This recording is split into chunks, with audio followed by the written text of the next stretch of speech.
চলো বন্ধুগণ, কথা দিয়েছি কথা রাখলাম। পার্ট 3 চলে এসছে।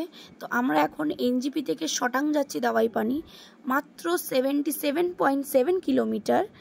আর মানে এটা হচ্ছে কিলোমিটার হিসাব, এবার ঘন্টা বলছি, 3 ঘন্টা লাগে। তো 3 ঘন্টার জার্নিতে চলে এসেছি হচ্ছে আমরা দাওয়াই পানিতে। তো দাওয়াই পানিতে কুই হোমস্টেতে ছিলাম, অবশ্যই তোমাদের সাথে শেয়ার করব। তার আগে এই ফুল গাছগুলো দেখে নাও, কারণ আমার চোখ সবার আগে এখানেই পড়েছে। তো ফুল গাছটা দেখার পর আরেকটা জিনিস দেখাবো, যেটা তোমরা হয়তো এখনো পর্যন্ত দেখতে পারোনি, সেটা খুব কাছ থেকে তোমাদের দেখাবো আপাতত। তো চলো এবারে হোমস্টেটা তোমাদের সাথে পুরো শেয়ার করি। তো হোমস্টেটা মাত্র একটুখানি এগিয়ে যেতে হবে, 1 মিনিট লাগবে। তো তোমাদের সাথে হাঁটতে হাঁটতে একটু গল্প করে নিই। এই হোমস্টেটা একদম নতুনই খুলেছে। তো সবার প্রথম আমরাই গেছি। আমরা এটা জানার পর জানতে পেরেছি যে ফার্স্ট ফ্যামিলি আমরাই ছিলাম, যে আমরা এখানে গেছি। উদ্বোধনটা বলতে পারো আমরাই করেছি। তো এখানের রাস্তাগুলো তো তোমরা জানো খুবই সুন্দর, উপর নিচ একটু ডিসব্যালেন্স হলে একটু প্রবলেম হয়। আমার যেহেতু পায়ে চোট, তো একটু সাবধানেভাবে আস্তে আস্তে ধীরে সুস্থে গেছি, সাথে করে তোমাদের সাথে ব্লগটা শেয়ার করছি। দেখতে পাচ্ছ চারিদিকে এভারগ্রিনের ব্যাপার আছে। এখন যেহেতু একটু শীত শীত পড়ছে, তাই মেরিগোল্ডটা প্রচণ্ড পরিমাণে পাহাড়ি এলাকায় তোমরা দেখতে পারবে। আমাদের এখানেও ফোটে, বাট এত সুন্দর কালার লাগে না। ওখানের নেচার, ওখানে হাওয়া, ওখানে মাটি সবই আলাদা আমাদের থেকে, তাই ওখানের মানে ফুল গাছ থেকে সব কিছুই খুবই ভালো লাগে। তো এইটা হলো সেই হোমস্টেটা। এটা ডেসক্রিপশনটা তোমাদের লাস্টে দেবো আমি কার্ড সমেত। তো এখন ওটা দিচ্ছি না, সবার আগে ভিউটা দেখে নিলে কাঞ্চনজঙ্ঘার একদম পুরো কাছ থেকে পুরো কাঞ্চনজঙ্ঘাটা আমি দেখতে পাচ্ছি। ওই জন্য আমি ঠিক করেছি, যেহেতু আমার পায়ে ব্যথা, তো ওই জন্য আমি উপরে যাব না, আমি নিচেই থাকবো আর এই ভিউটার উপভোগটা আমি নিব।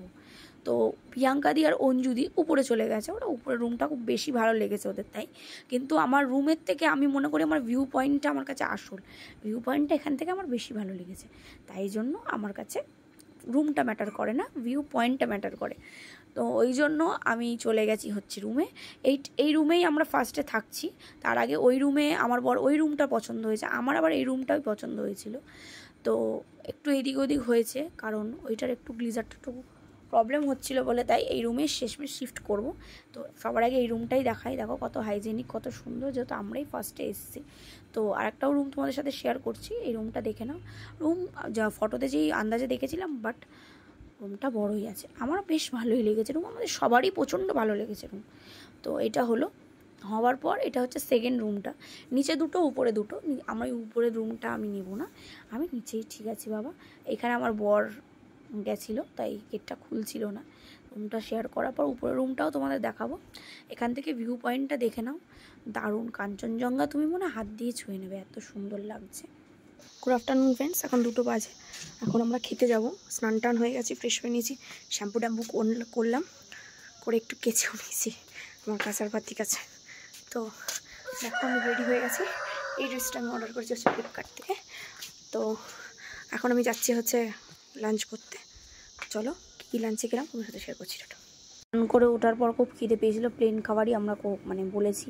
ভাত দেখো, ডাল দেখো, আলু ভাজা, পাঁপড় ভাজা, আর হচ্ছে লাউয়ের তরকারি আর ডিমের মামলেট, এটাই ছিল হচ্ছে আমাদের দুপুরবেলার লাঞ্চ।